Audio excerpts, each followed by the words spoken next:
കൊടകര ഗ്രാമപഞ്ചായത്ത് കേന്ദ്ര ഗ്രന്ഥശാലയുടെ ആഭിമുഖ്യത്തിൽ വായന പക്ഷാചരണ പരിപാടികൾക്ക് തുടക്കമായി. ഗ്രാമപഞ്ചായത്ത് പ്രസിഡന്റ് അമ്പിളി സോമൻ ഉദ്ഘാടനം ചെയ്തു. Vice president കെ.ജി. രജീഷ് അധ്യക്ഷത വഹിച്ചു. ജെംസ് കോളേജ് അധ്യാപകനും കവിയുമായ എം. ജീവേഷ് മുഖ്യപ്രഭാഷണം നടത്തി. Chalakudy taluk library council vice president M K. Babu വായനദിന സന്ദേശം നൽകി.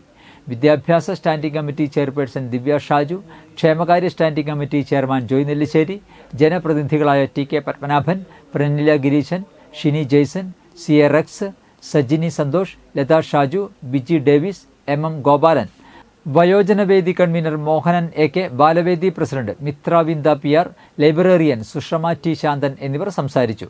Bhadra T. Mujeeb, Kalhara V S., Agney Krishna P K. എന്നിവരുടെ കവിതാലാപനവും നടന്നു. തുടർന്നുള്ള ദിവസങ്ങളിൽ ഗ്രന്ഥശാല സന്ദർശനം, സാഹിത്യ മത്സരങ്ങൾ, അനുസ്മരണങ്ങൾ, പുസ്തക ചർച്ച എന്നിവയും ഉണ്ടായിരിക്കും. നമ്മുടെ കൊടകരയെ സംബന്ധിച്ചിടത്തോളം ഒരുപാട് സാംസ്കാരിക പരിപാടികൾ ദൈനംദിനം നടക്കുന്ന ഗ്രാമപഞ്ചായത്താണ്. നമ്മുടെ എല്ലാ സ്കൂളുകളിലും ഇന്ന് വിവിധ വായനാ ദിനാഘോഷ പരിപാടികൾ നടന്നുകൊണ്ടിരിക്കുകയാണ്. അപ്പോൾ അവിടെ നിന്ന് എല്ലാ സ്കൂളിൽ നിന്ന് റെപ്രസെന്റേഷൻ ഉണ്ട് എന്നാണ് ഞാൻ വിശ്വസിക്കുന്നത്.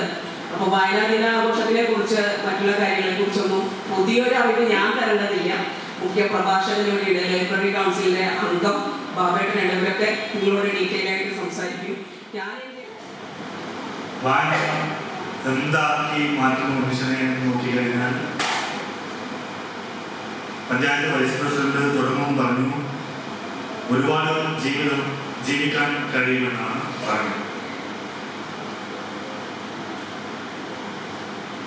മാർട്ടിൻ എന്ന് പറയുന്ന ലോകപ്രശസ്തനായിട്ടുള്ള ഒരാൾ എഴുതി വെച്ച വാചകം ഇങ്ങനെ തന്നെയാണ്: വായിക്കുന്നവൻ 1000 ജീവിതം ജീവിക്കും, വായിക്കാത്തവന് ഒരൊറ്റ ജീവിതം മാത്രമേ